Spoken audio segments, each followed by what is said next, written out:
You ready to take your GRC to the next level, even become a superhuman? You will give me budget for cybersecurity.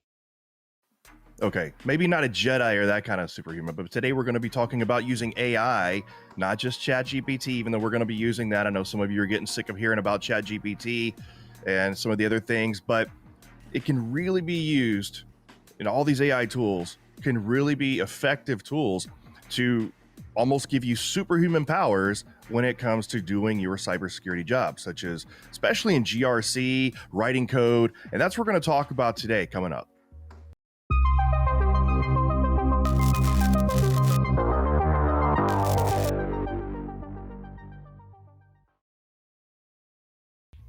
Hey everybody, how's it going? Welcome again to another ThreatGEN live stream. I'm your host, Clint Bodungen, and today we're talking about AI in cybersecurity. And so today our theme will be GRC. So we're gonna give everybody a chance to kind of roll in here. So I see you, Carrie. How you doing?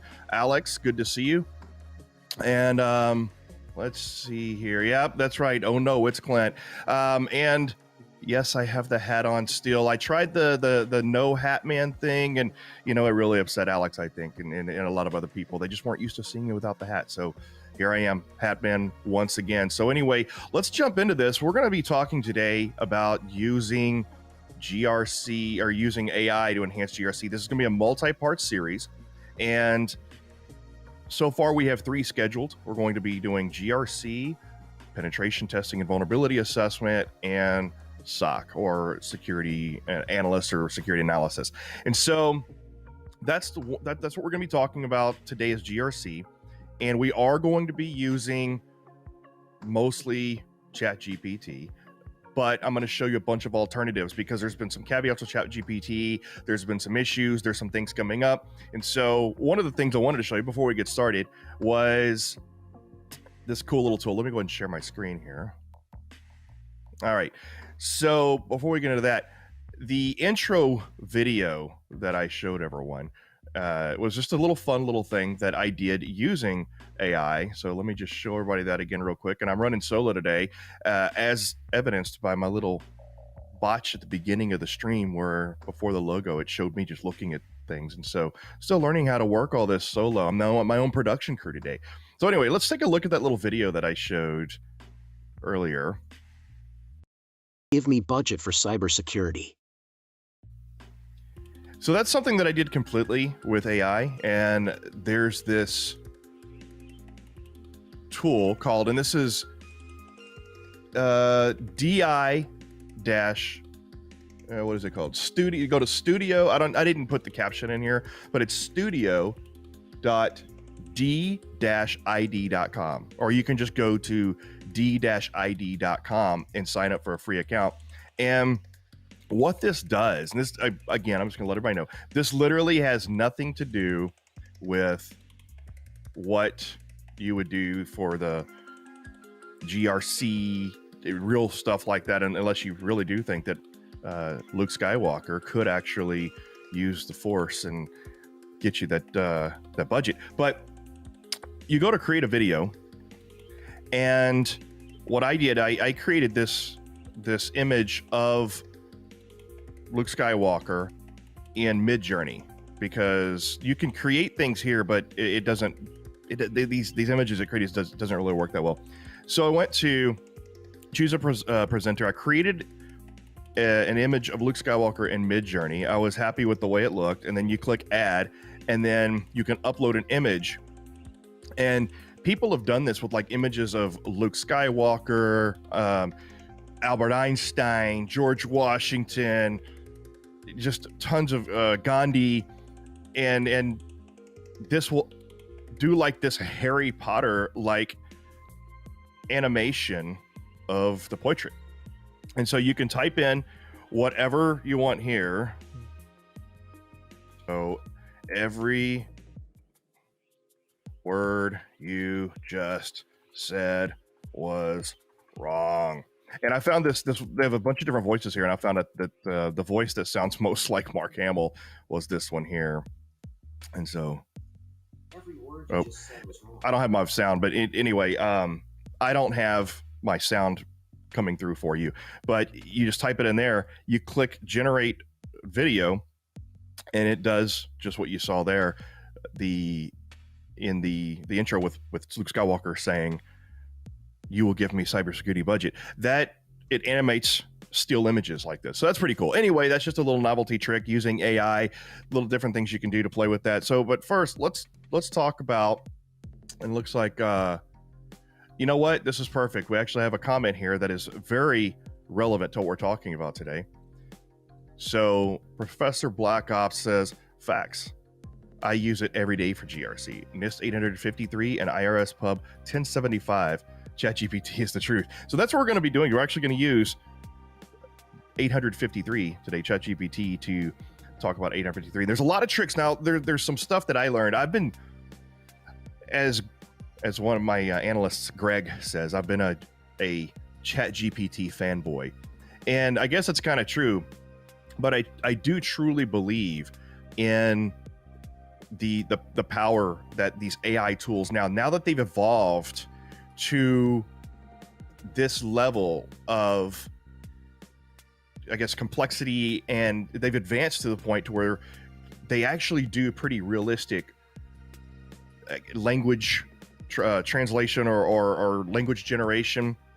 And it's gotten to the point, and they can generate code. So they finally got it fine-tuned. I remember maybe a couple of years ago to where people were using AI to generate, or trying to generate movie scripts and things like that, or write books, and it wasn't doing a very good job. So late this past year, around November, when they finally released it, I think they GPT-3, and I think also Google has Lambda, which is, if you remember a couple of years ago, one of Google's employees got in trouble for saying that Lambda was sentient, and they put him on leave and all this stuff. And there's all sorts of YouTube videos. So go ahead and search YouTube for Lambda is sentient or Google AI is sentient. There's a bunch of stuff on it. It's pretty interesting, but it has progressed to the point to where you can actually use this. Now, I do want to caution you to where do not, the copyright community is flipping their lid. They're going nuts over this, and there are people that are afraid that this is going to take their job, and any smidge of a post or rumor that there's plagiarism going on, or it makes a mistake. It is AI. It's not perfect. It's going to make a mistake. They're flipping their lids, and there's viral posts going around about how don't use it, it's copyright, do the work, it's cheating and whatever. But the bottom line is, and yeah, I know I say bottom line a lot. I get in trouble in my presentations for doing that, but use it to enhance your daily job. I use it for the mundane things, like, which I'll show you. Don't use it to write 100% of your blog posts, or what some people are doing, creating courses that they have no actual expertise in just to flip money. That's not a good idea. But you should absolutely use AI tools to do the tasks that are going to save you time, possibly money. Also, you should use them to, if you have writer's block, if you're having trouble, if you can't think of ideas, have it give you outlines and things like that. So anyway, we've got some things here. We do have a question. And so Carrie is asking, I know this is a question, is what ChatGPT, but I'm trying to get in touch, get into tech with just my plus. So I did want to post that out there, even though it's not relevant to our conversation today. There are a lot of cybersecurity professionals that watch this stream. So if anybody wants to use chat to give Carrie a hand, please do that. So let's look at what we're talking about here today. Go ahead and jump in. And another thing I want to point out is that ChatGPT gets to capacity. So many people are using it now. It gets to capacity a lot, and you get these warnings where you can't log in. I found that if I use it after about 7 p.m. U.S. Central Standard Time and before 7 a.m. U.S. Standard Time, it actually, I don't have any issues. It was up until about 9 a.m. this morning where I didn't have any issues. So you're getting this, you're getting this thing right now that says we're experiencing high demand. this literally kind of just started. This morning, up until about 9 a.m., it was free and clear. So we may have some hiccups, we may have some delay, but ultimately what you're going to find out is whenever you do get that message that says we've reached capacity and it won't let you in, just keep refreshing your browser over and over again, and it usually only takes just a couple seconds, maybe a couple minutes sometimes, to where it'll actually let you in, let you log in. So it's not that bad. Now, there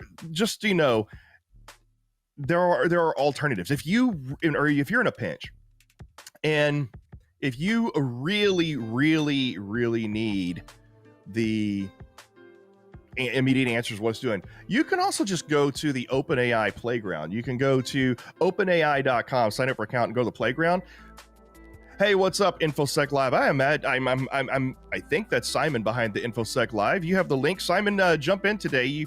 Simon, there was a question whether or not Simon's going to join me for my stream today, and he was going to ride shotgun because he's been talking to a lot of CISOs on his InfoSec Live stream, and so I wanted to get his opinions on this today. So, Simon, if you get a chance to jump in, go and join me. If not, I don't need you, buddy. Just kidding. I always need you. All right. So this is the OpenAI playground. Now, this works exactly like ChatGPT in terms of its functionality, what its outputs. So I can say here, are you, you know what? Let me, you can barely see that. Let me see if I can actually increase this for you. Here you go. All right. This will be a little better for you. Hopefully you can see that a little better. All right. So, are you familiar with NIST SP 853? Right? All right. And then you submit. Oh, I'm clicking the wrong thing there. 2 screens. All right. So yes, I'm familiar with the NIST SP 853 is a well-known security standard that provides guidelines for organizations. And so then you can continue here. I can go to the next line here and I can say, what are the controls categories? And then click submit. Oh, I should have hit enter, sorry. But then it goes through and it outlines the controls categories. So you can, in this, I've never had an issue with the OpenAI playground. I've never had an issue with it being unavailable. And so what we're gonna, now here's one thing to note is that it's not 100% free. So if I go to my account, hold on. I'm using my alternate email here. You know what? I'm okay. So I'm not going to go to that anyway. What it does is it gives you $18 worth of credits to start with. Okay. And I've been using it for a while, and you're getting it like 1,000 tokens at a time. And so when I'm using the OpenAI, like as an alternative, I still haven't hit my $18 free credit. Now, at that point, once you use up your $18 in credits, then you have to buy tokens, and it's about 4 tokens. No, it's about one token per 4 characters of words, and you buy them. It's like 20 cents, depending on what model you're using. It's like anywhere from 2 to 20 cents per 1,000 tokens. So as long as you're not running up these long chat sessions, it's still cost effective. It's not going to cost you that much, but you can use it in a pinch. They're also about to come out with, they have ChatGPT Pro, or the Pro version is already in beta, and there's closed testing. I'm on the waiting list for that, and I have seen that so far people that have been approved and are using it, it's like $42 a month, and you don't get the wait times, you don't get the word capacity messages.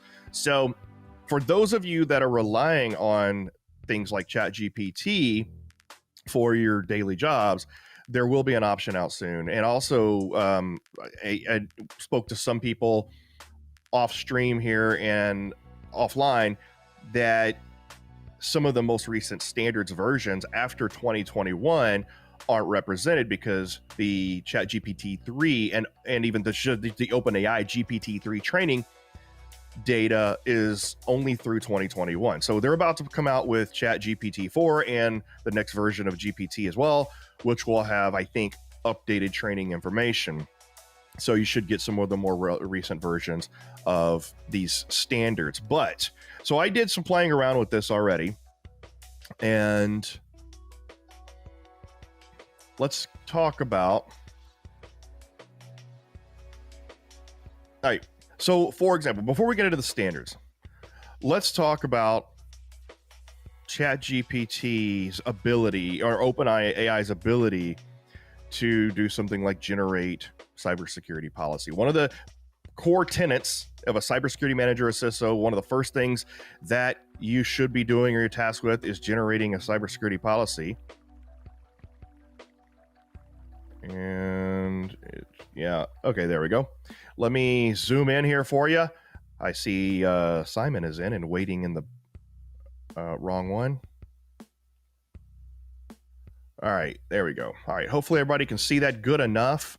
All right, let's go ahead and bring Simon in here while we talk about what this thing can do for us. Hey, Simon. Hey. Good afternoon or good morning, whatever it is there. Good lunchtime, maybe? Yeah, I think it's good morning for me. Maybe it's good lunchtime on the East Coast. So, nice. Sorry I'm late. Oh, you know what? I didn't even think you were going to show up. I thought you were going to ghost me. But it looks like you're in a hotel room. You're always in a hotel room now every time I'm joining you for these streams. It's the only other time I've stayed in a hotel for the last 5 years was when we did a live stream last time. So. Oh, okay. Touche. So, you've been talking to a lot of CISOs on your InfoSec Live stream, right? And so, that's why I wanted you on here today, because rather than getting like one CISO, one cybersecurity manager, I wanted to bounce ideas off of you as someone who has been talking to CISOs and cybersecurity managers on a regular basis. Hopefully you've remembered some of those conversations. I know sometimes you have the memory of a goldfish, but So what we've done here is the first thing we've done is I said, write a detailed outline for a cybersecurity policy that complies with NIST SP 853 and NIST CSF, which is the cybersecurity framework. And so what it did, it generated an outline here. Now I'm gonna throw out the caveat here that you don't want to use these AI tools to do your job for you. You're still going to need to have that expertise to go through here and verify everything, maybe correlate things more appropriately to your organization. However, I know that, when I was creating cybersecurity policies and whatnot, even using templates from the web or wherever, it still takes time to write the outline and then to start filling in the details. Using this as sort of an intern, it's kind of like my AI intern, right? And I use it to do all the baseline tedious work that I normally don't want to do or take me a long time to do. And then I do the part that I would do if I had somebody else do the baseline work, which is I'm going to go and check over everything and I'm just going to go make adjustments, right? So this is what Robert calls my seagull management style, right? So Google it and look it up if you haven't seen it. Seagull management, it's like you have everybody out there doing their things and I'm sitting back watching, and then I fly in, swoop over, crap all over everything you're doing, and then fly away. So that's seagull management. All right. So the next thing I did was I said, okay, well, fill in the details to section 1, introduction, as they pertain to NIST SP 853. And so then it actually starts to fill in language and details, narrative and context to section 1. Now, if you're not happy with the level of detail, if you want more, you can actually tell it, provide more details, provide more bullets. Let's say you don't want bullets and you want it in a paragraph form. You can say provide this in a paragraph form in narrative, and it will change it up for you. Now, so then I said, okay, fill in the details now for section 2, risk management, as they pertain to this SP, whatever. So then it starts to fill in more details.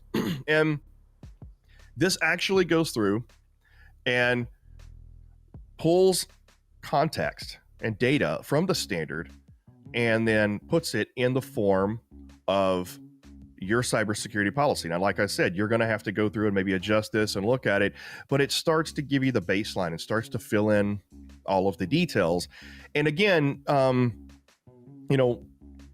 when it comes to, there's, we'll get into it later, but if we look at, then that's just for cybersecurity policy, right? I'm not going to get too much into that right now because, that's what I was going to say, was that this is the easy stuff. This is what people already know what ChatGPT and OpenAI and these tools can do.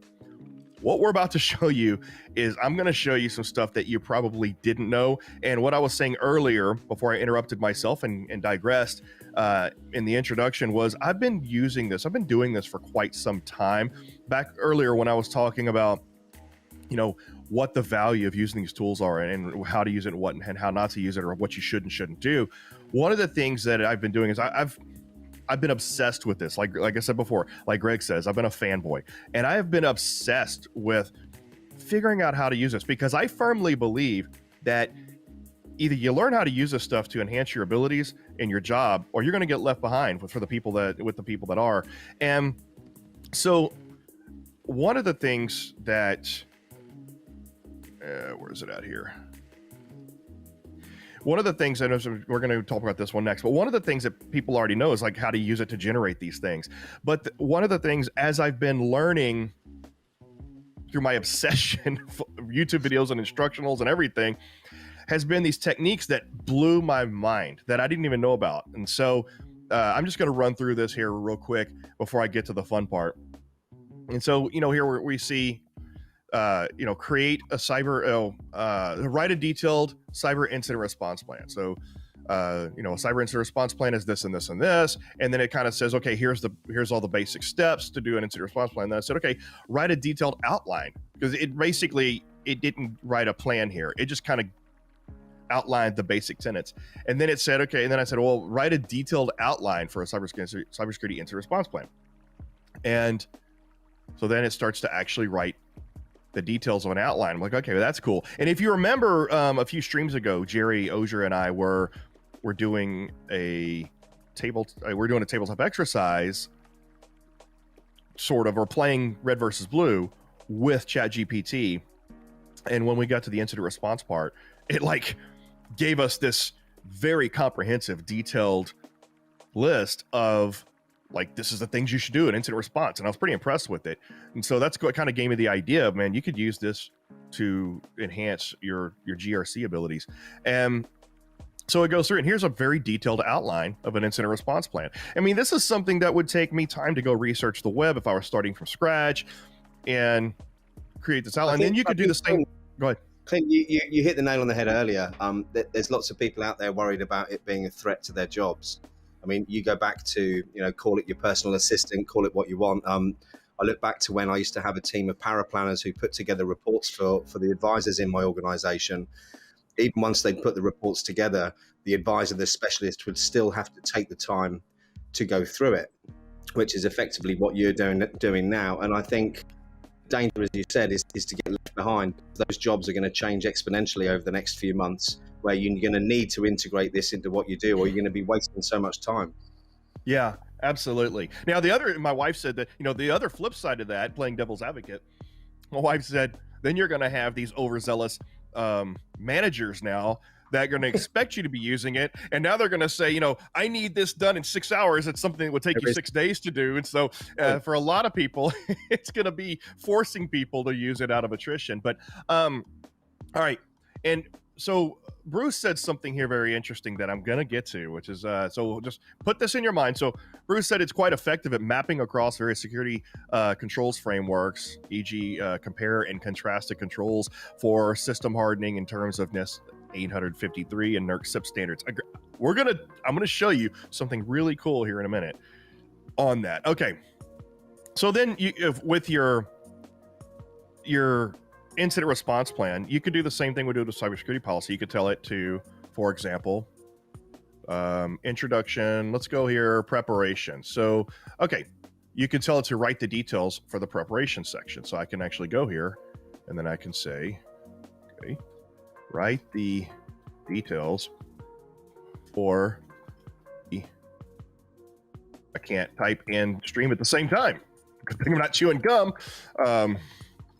Preparation section. Okay.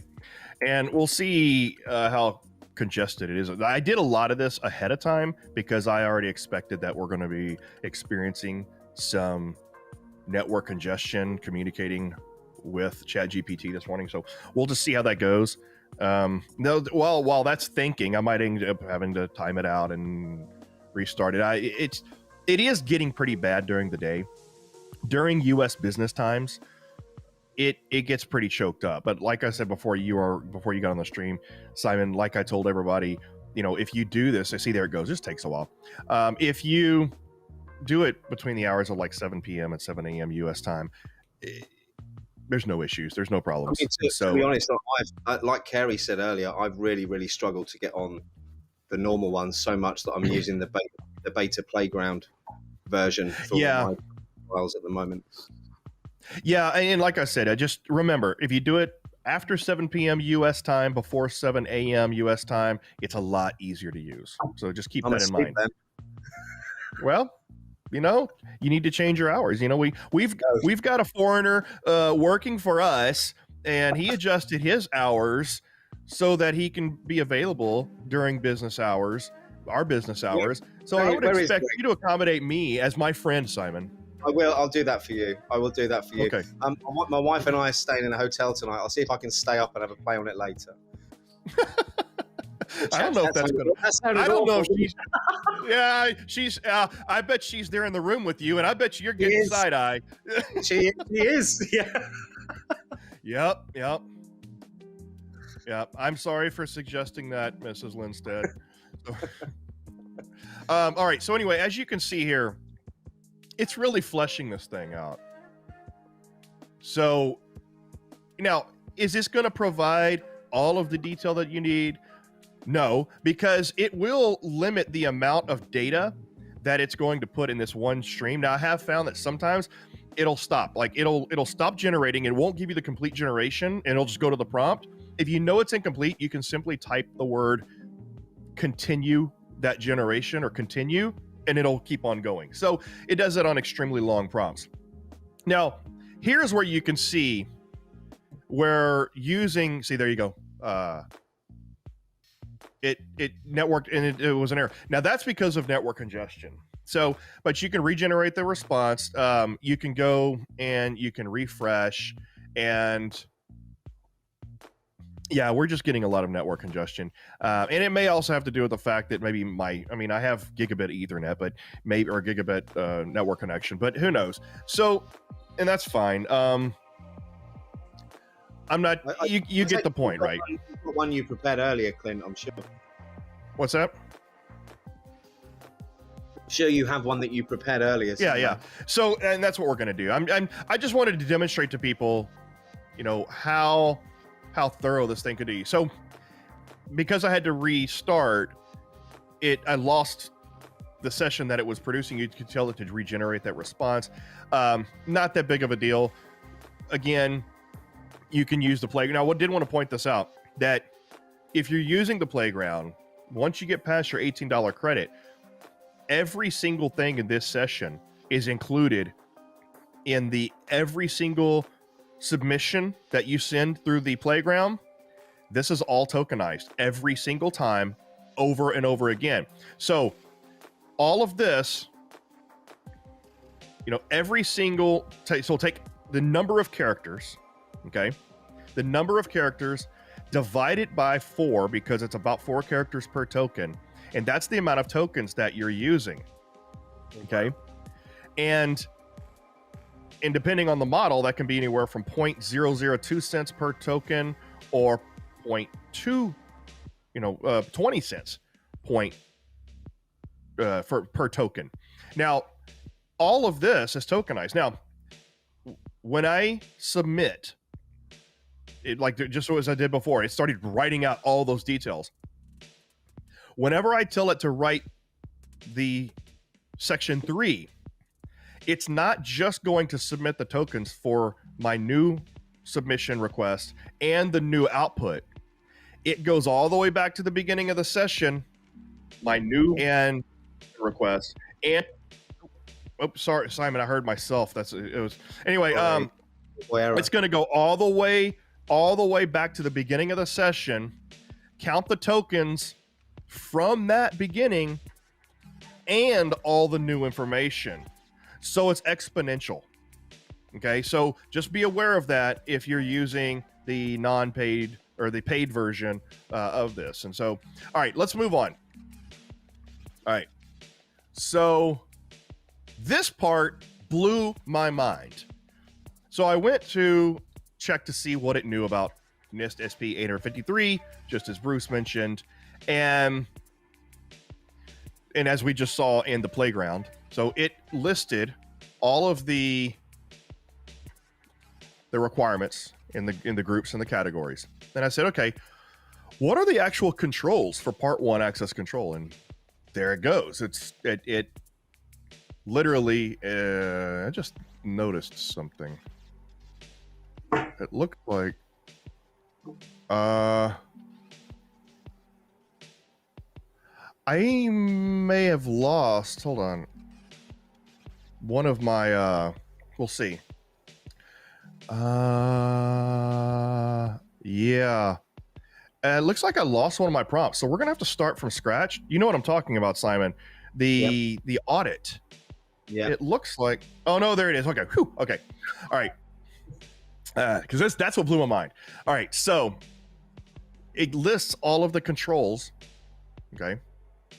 And so, and it even says, these controls are intended to ensure that only authorized individuals, blah, blah, blah. Yeah, we know that. Now, what are the details for control AC1, access control policy and procedures for each SAL? The SAL is the security assurance level, if you're familiar with NIST 853.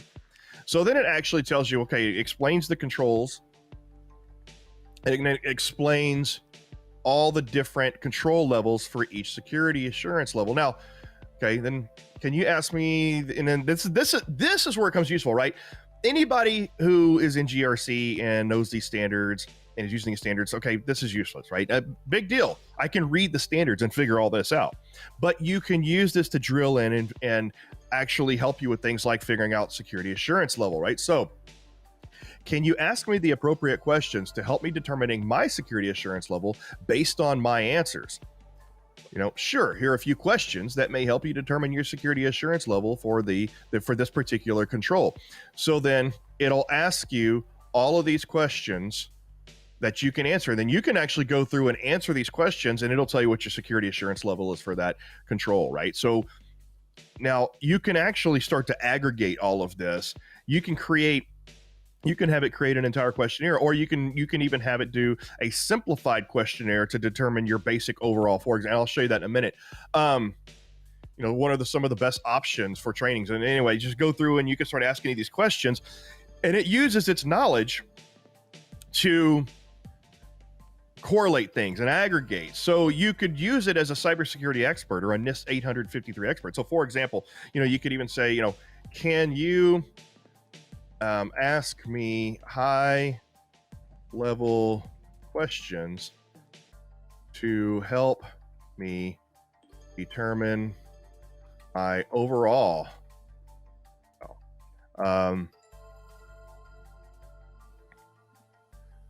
there we go. Sure, I'd be happy to help you determine your overall security assurance level. Here are a few questions to consider. Then then it starts asking you these basic questions, and you can go through and answer those questions, and then it'll help you determine your overall security assurance level.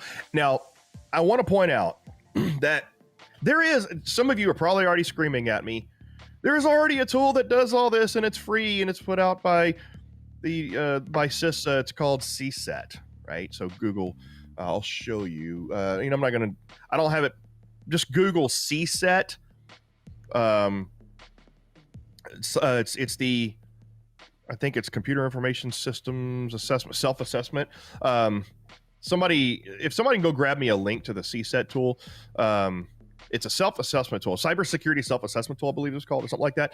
And it is free. It does all of this, right? So it has all these standards, and it'll ask you questions to help you determine security assurance levels. It does an interview style questionnaire to help you determine your compliance with these standards. So yeah, here it is. Let me just pop that in. Let me make a little caption here. It's kind of long, but there. So CSET can be found there. Is it CSET R? Is that really, or did you? It is, yeah. Yeah, I'm looking on the domain page now. Okay.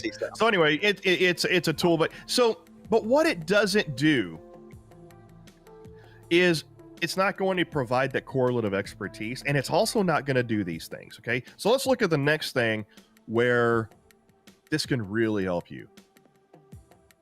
So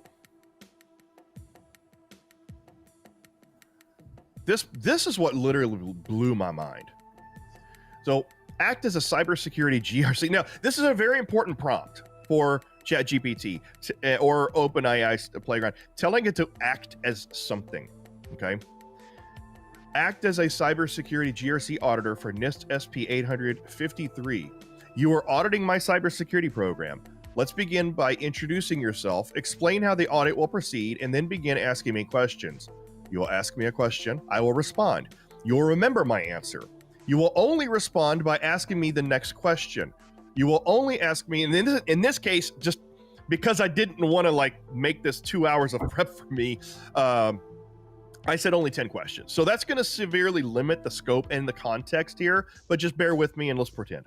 So you only ask me 10 questions for this audit. At the end of 10 questions, you will respond with an analysis of my answers as they pertain to the compliance of NIST SP 853. Okay, now you could actually have it audit every single control. There's another thing you can do similar to CSET is you can just tell it to ask me the questions instead of asking me the controls. If I'm complying with these controls, put all of the questions and word everything in human readable form or more. And CSET does that. However, here's where this starts to excel over CSET is the ability to customize this. And so sure. Okay. So it's kind of funny. Sure. I'm ChatGPT and I'll be conducting the audit of your cybersecurity program. And so I'll ask you, and it repeats what I did and says, let's begin. Okay. Have you established a security management structure to oversee blah, blah, blah. And I said, okay, yes. Then it asked me the next question. I answer. Next question. I answer. Next question. I answer. And then I get to the end, and then it gives me a brief analysis. Here is where ChatGPT blows me away. I didn't know that you could do this. I said, create a table with the following columns: question number, question, my response, compliant, yes or no. Then at the bottom, give me a compliance score, blah, blah, blah. ChatGPT will actually generate tables however you want. And I've copied and pasted this into Excel. So it will give me this. Then I told it, okay, well, you're just basically asking me yes or no questions. Let's rerun this audit, but this time, instead of asking me yes or no questions, ask me questions that require more descriptive answers, provide your analysis in the same table and compliance score format as above, and provide a compliance determination based on your analysis. So it can actually act like an auditor instead of like CSET does, excuse me, and just asking me questions and I answer the questions. It could actually go through, analyze your open-ended answers, and then provide a determination. So sure. Now, in this case, it's going to rebuild the table after each one, and I did that on purpose. I could have told it, don't build the table until after it's all done, but I wanted you to see this in sequence. So now it's asking me a question that isn't just yes or no. I respond, and it gives me an analysis and then a determination, right? So Alex asks, how long did it take my mind to reset after figuring out the table trick? It's still not reset, and so just put it that way. So Bruce, I chatted with Bruce a little bit offline, and he's been telling me that he's been using this, and I like Bruce's comments here and additive narrative here, because this is stuff that I've been forgetting to talk about too. So he said that I've asked for similar outputs in JSON and XML, and not yet ready for that, but it does the tables. So I have actually, yeah, it does not produce very good JSON. I agree. So you're not going to use this to throw it into an elk stack or whatever. However, I've had it produce XML. I've actually had it produce network diagrams in XML and ones that I can import into draw.io. You can't do it in Visio because Visio's XML format is proprietary and you really have to create it from inside of Visio. However, all right, let's keep going with this. So then when I said, I'm answering, these open-ended questions, narrative, and then this is what I really like. And it says, so I said, the question was, how have you identified and documented information security risks? And what processes have you established to respond to those risks? That's an awesome question because in my experience, this is what most people's answers are similar to. Well, we perform a penetration test once a year. We rank each vulnerability based on severity and prioritization and prioritize mitigation based on vulnerability severity. It's a very generic answer, very similar to what people, often say from my experience when I've done audits and assessments. So here's the analysis. Having only the second one. Performing a penetration test once a year is a good start, but it is recommended to conduct regular risk assessments and to have ongoing risk assessment process in place to identify. And that is a great answer. That is what I tell people. And it says no. So I'm going to give ChatGPT in this instance a check mark, an approval, and a gold star for giving what I would consider an appropriate answer and determination on that answer to that audit question.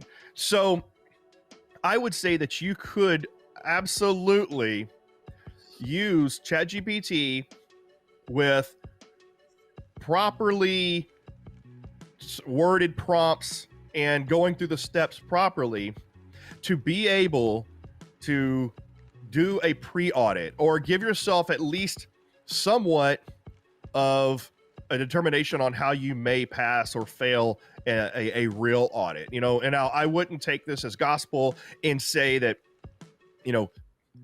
this is my audit and give it to the board, right? So, or you could, Does this mean that with your entrepreneurial hat on, I know you've got your ThreatGEN one on, but if you put that one on for a second, does this mean there's an opportunity for companies in the market to provide this service at a lower cost moving forward? Or do you not think so? Enter phase 3 of later on this year for ThreatGEN Red versus Blue. Just saying, so we are implementing the backend API into Red versus Blue. So you take the ability to input your network diagram into Red versus Blue, so that you're using your network. Take your vulnerability assessment and your attack profile, your risk profile, and your vulnerabilities, and put that into Red versus Blue. Then the red team goes and plays it and determines your most likely attack vectors, and then the blue team AI battles against it and says, well, this is the most efficient and most cost-effective way to mitigate those risks. And it'll, based on everything, it'll automatically give you a risk score. And then we also have a GRC section that's coming out where it puts all this in compliance. So basically, using all of this AI stuff from GPT plus the game AI, the gaming engine AI that we have in Red versus Blue, it will automate your compliance assessment, your audit, pre-audit process, and your risk scoring analysis and mitigation recommendations. The short answer to the question, Clint, then was, shut up, Simon, I've already thought about it and I'm doing it already. No, I wanted the opportunity to have a shameless plug. Thank you. So I didn't know. Seamless. Look at that. Yeah. So I'll pay you later. Thank you. So, and I said, please end the audit now, because I wanted to, there's other things I wanted to do, like, because I wanted to add things. So can you create a table just as you have done with those two audit questions, but add a new column for recommendations? So now I'm going to have it add in recommendations and all this. You could even have it go through and say, can you prioritize these mitigations? You could tell it, can you create a mitigation plan? And based on the input from above. So basically you can have it do what CSET can do, but then you can instruct it to do further things, your baseline, a mitigation plan, an action plan. And so it is amazing what you can have this do. Now, let's take it to the next level, okay? Because this is something that I've been wanting to do, and Bruce reminded me that I wanted to do it. So let's do this. Let's say, okay, create a table. Let's see. What was the first cat? It was policies and procedures. Okay, so to create a table with the following columns, right? So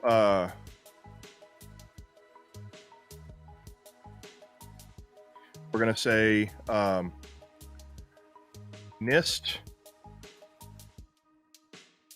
-53 control number, control name, and then NERC CIP equivalent. You spell equivalent.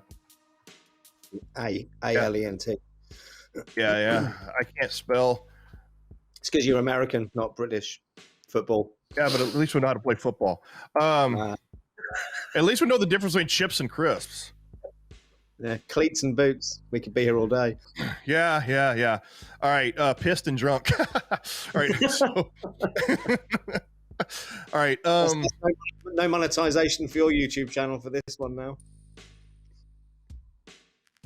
Yeah. So NERC CIP equivalent control number and name. Okay. And then we'll do that. And I'm going to say, just to keep it simple here, only include the first 5 NIST controls for AC1. See, AC2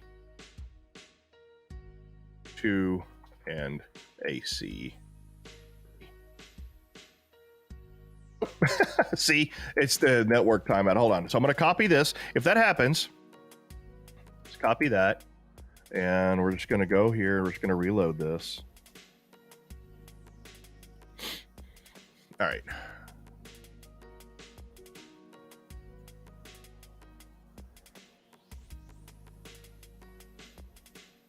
Oh, come on.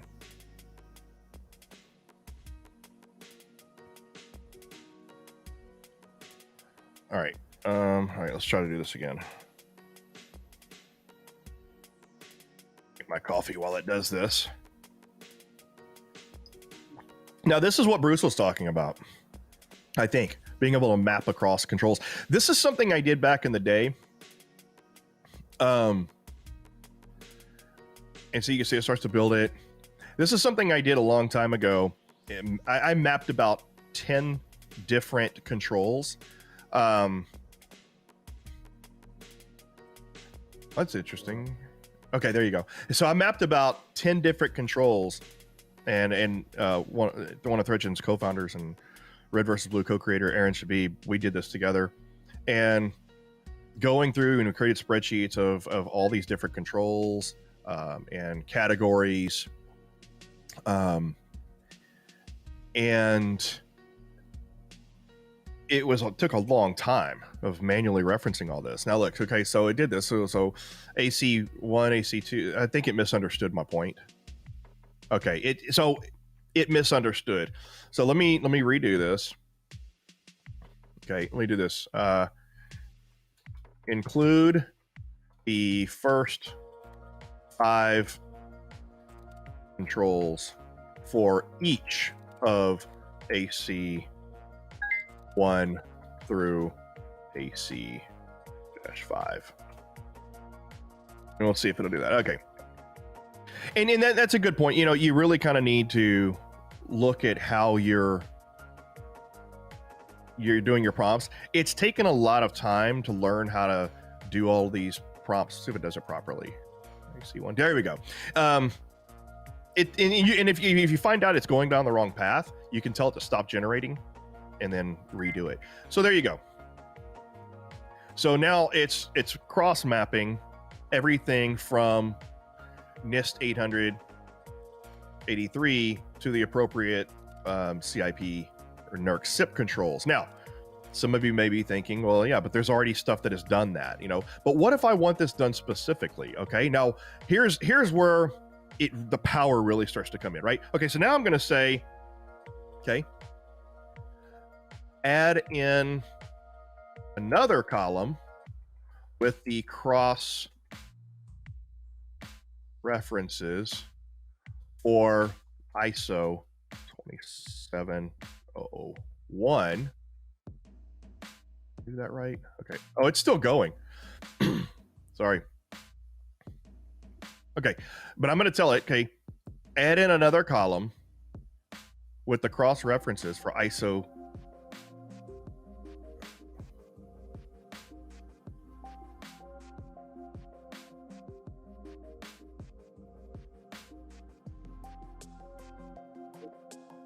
This add columns with the cross references for ISO. Okay, control name, control number, and name. Okay, it says, you know, they're not necessarily a direct match, of course, and we know that, but okay, so we're going to start with that. Oh, yeah, stop generating.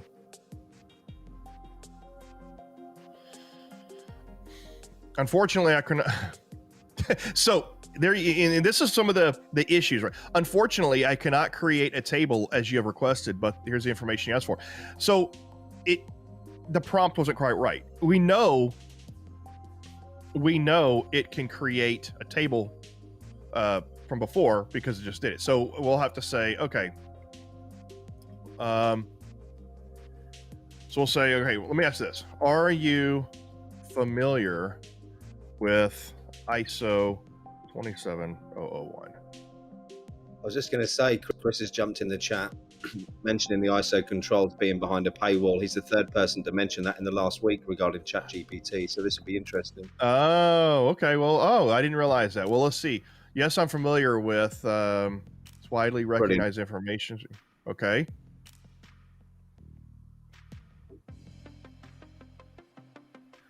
This will be interesting because I know that those of you like so the ISA and IEC 62443 was the same thing, right?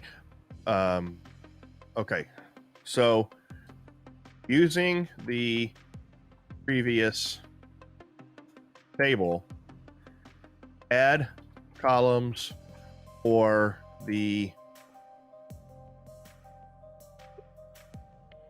corresponding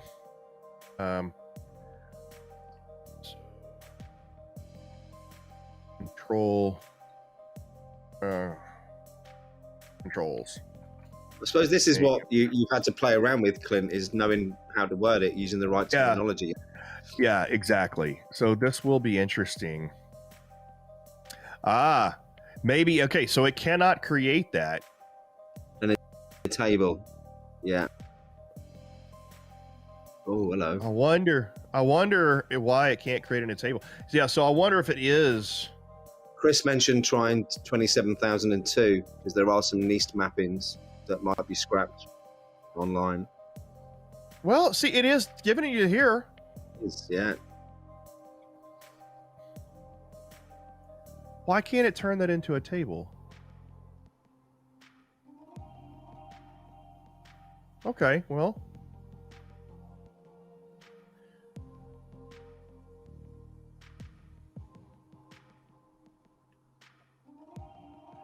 So it is giving. It's good. Yeah. It's giving the information. Okay. Well, fine. Okay. So I'm going to say, okay. Create a table with that information, you dope.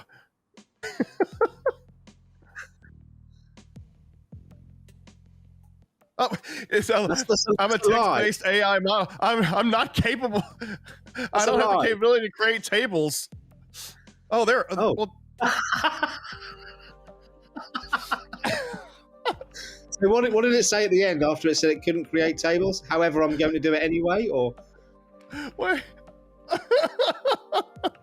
Hold on. yeah, like I'm Chris sorry. said, I'm a it's text-based AI model and do not have the capability to create tables. However, I can provide you with the information in a tabular format as follows. wrong table. Yeah, Chris mentioned it's pretty solid as it's getting the Annex A controls in, which is a good point. Yeah, so there you go. So okay, I'm gonna go ahead and mention this, that it does. Yeah, Aaron says ChatGPT doesn't know it's on the string. Here I am talking about you, Aaron, and you're slyly hiding behind the scenes here. Glad I didn't say He's anything. always watching, Clint. Always watching. Yeah, I'm glad I didn't say anything bad about you this stream like I usually do. All right. So as you can see, it does create the table with the correlations. Now, what's interesting is that some of these correlations, now it's behind a paywall, but I would argue that it's the details and the information that are behind the paywall. I think that you can find these control categories and names and outline other. I don't know. I think you should be. So let's do this. Let's do the next thing. Let's say, okay, are you familiar with? Let me just say this.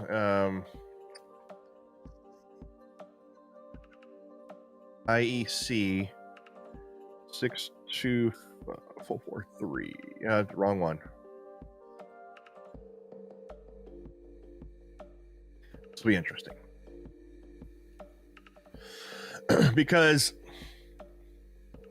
I don't want to encourage people to do something that might be unethical, in terms of using this to get information from standards that you should have to pay for. So if these are pay standards, purchase the standards, but then use this to help do correlative analysis. So Aaron, you heard me about our fun time that we had mapping like 10 different standards and all the controls. Okay, I get it. Okay, yeah, now you're just showing off, ChatGPT. Okay, using the watch this table you just created before. I hope he says no, I didn't. I really do. The corresponding 62443 controls.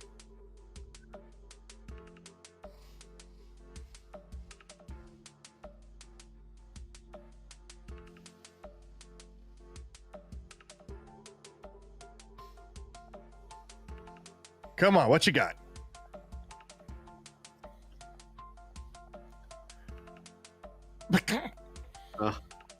Tabula is the way, apparently. I cannot modify the previous table. I can't modify the table that I just created. Oh, wow. You know what? Oh, here we are. Tabular format as follows. Don't worry. But so what it does, it creates it in tabular format, and then the interpreter here turns it into a table. Okay. Yeah, so it's the interface interpreter that actually does it.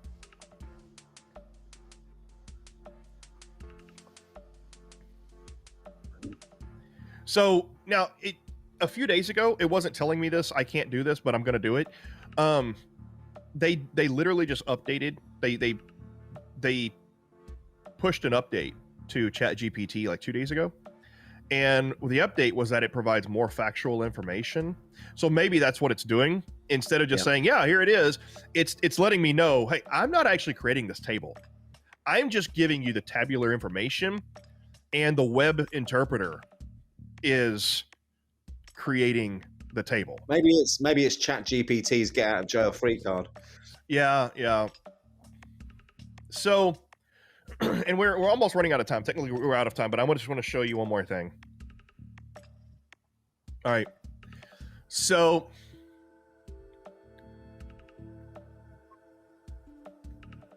okay, that should be it. All right, but so as you see here now, it goes through, and now it's giving us the equivalent ISA IEC 62443 controls to that. Okay. Now we're doing this very quickly, and it's quite possible that, you know, it's not as thorough or as comprehensive. But again, this is not a silver bullet. This is not meant for you to have it do all the work for you. It's meant to baseline this. So let me show you one final little trick. And this is where the real value would come in. All right. So, all right, just stop generating. Okay.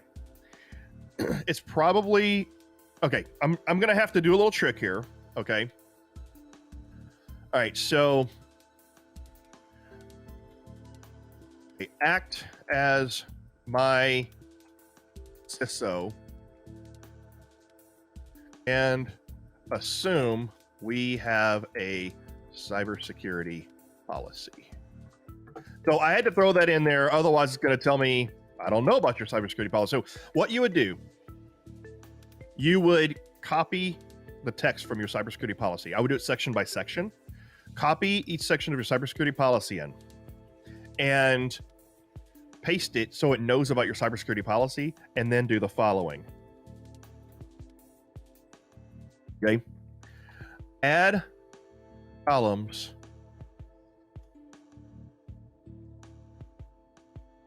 I'm gonna try this. To that tabular data so that it can create a table that also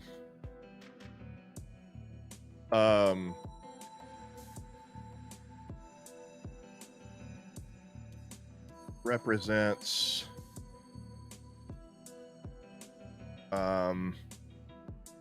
the correlation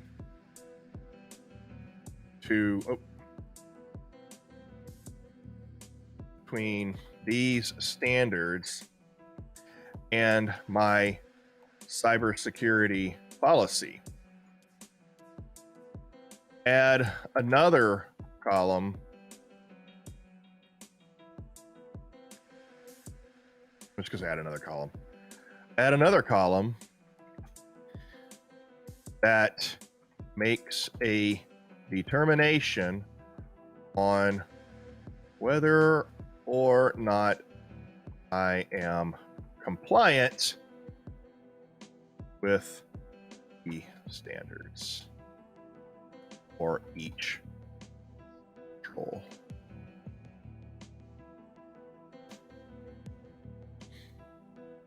What? I've never seen that message before. Me neither. I think you've offended it. What? I've never seen that before. I wonder if it now thinks I'm doing something unethical. Okay, I reset it. I've never seen that before. Why is it skipping?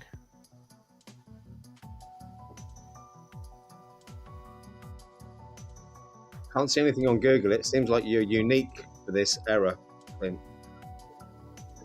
Huh. Because what I'm trying to show here is that as you're creating this table data, you can Stop laughing at Bruce's comments. Oh, that's why. For all your impertinences. Yeah, it says it's your CISO, far too busy for all your competencies. That's awesome. Okay. That's what the problem is. It's that it's generating too many requests. So we'll just try it again. So what I'm trying to demonstrate here is that you can take all of the cybersecurity standards that you are correlating to your cybersecurity policy or cybersecurity program. You can have ChatGPT or GPT, put it in a tabular format to map everything together if you don't already have that, and then compare that to your own cybersecurity policy to start making a determination. Now, are there tools that already do this? Yes. but there are tools. Some tools are expensive, some tools are free. And here's what I would like everybody to do in chat. If you know of tools that do this, give the vendors, help a vendor out. I know like securitygate.io, for one, does this. And so, and there may be others, but give the vendors a shout out and let people know if there's tools that do this. Also, I just need to give ChatGPT some coffee. Also, let me know in the comments. Okay, in 2 weeks, we're doing this stream every other Wednesday. In 2 weeks, let me know if you want me to move on to the next subject. I think the next one's going to be pen testing and vulnerability assessment, or if you would like me to do another week of this one to continue on with giving more tips and tricks on GRC. I want to make sure I'm covering these thoroughly before I move on to the next subject. So everyone just let me know either, in the chat here or in the comments of this video below or in LinkedIn. Let me know if you want me to do more GRC or if you want me to go and move on to the next subject for the next stream. And then also give those vendors a shout out for anyone that has a tool that can do these correlations and mappings.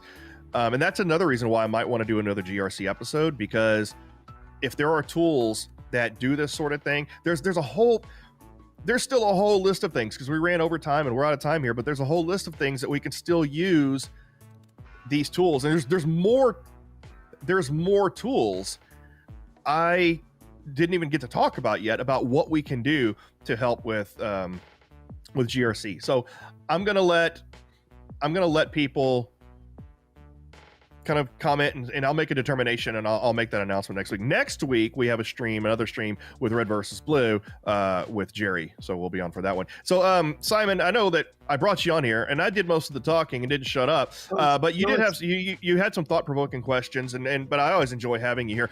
Is there anything so I know we're running over time here, but what are what are some of the things that you see a value here based on the conversations you've had with CISOs, or what are some of the things that you would like to maybe see us cover? Well, I based think on those conversations? the best response is probably what I've been talking, or what CISOs have been saying to me the last few weeks, because it's more relevant, because they know what they're talking about for a start. And it goes back to the question I posed to you earlier, which was, does this mean people are going to be able to get these assessments and audits and pre-audits done for cheaper? And four CISOs I've spoken to over the last 2 weeks are researching it now to see where they can save costs within their organization by bringing this in to get rid of some of the third-party costs that they have. So I think vendors need to be on their toes a little bit. And as you rightly said, if anyone knows any vendors, reach out and help them, because I think there's got to be a better solution than people taking it in-house and perhaps making a pig's ear of it. My opinion. Yeah, and I agree. But I think it goes back to what I said about individuals, right? Like a meme I saw one time. AI is not going to replace you. A person using AI is going to replace you. 100%. And so, just like the individual, if you don't embrace this inevitable change coming with AI and learn how to use it to your advantage, you will be overtaken by those people that are leveraging it to their ability, because this is going to replace the mundane entry level stuff that takes time. So it saves time, thus saves money. I don't think this is going to replace a fully functional GRC tool. No. But I think that it's never going to replace an expert either, because as you rightly said, exactly, to check it. Yeah, this is a baseline, right? And I think that vendors like ThreatGEN could. I think that vendors can utilize this to enhance their own products, right? And so we have this. So you will suffer. There's one who says you will suffer. Already suffering, but thank you. Yeah. So I'm curious as to how we. Well, is it me? I will suffer. Vendors will suffer. We'll all suffer. Maybe clarify a little. I mean, I suffer on a daily basis. Maybe in an iRobot way, we'll suffer. Or Yeah, maybe that's it. All right, so on that note, I think, we've definitely run 10 minutes over our allotted time here. So, you know, first can and I do foremost, can I do something quickly, which is related to well, ThreatGEN? you're in a hotel room. It depends on what you want to do. My wife's gone down to the bar. It's all right. Oh, okay. It's, the reason I'm in a hotel is I'm up in Manchester tomorrow for the Future of Cybersecurity conference, and I'm hosting a dinner with some CISOs, or CISOs as you say, football, soccer, tomorrow night, to talk about ThreatGEN, amongst other things. So if there's anyone watching who is in the UK and they're near Manchester and they fancy dinner at the Ivy restaurant tomorrow night at 7 o'clock, hit me up on LinkedIn. I've got a space at the table left. It'd be great to see you there. Awesome. Yeah, shout out there. So, well, thanks for joining us, Simon, as always, and obviously for the audience, everyone, really thanks for joining us. We do these streams for you. That's why I wanted the comments about, how, what do you want next, and that stuff, because like I said, this is ultimately, we do this for you. And if you're not getting value, if you did get value, like and subscribe, please. That really does help more than you think. So anyone, on that note, we'll catch you next time, everybody. Thank you and take care.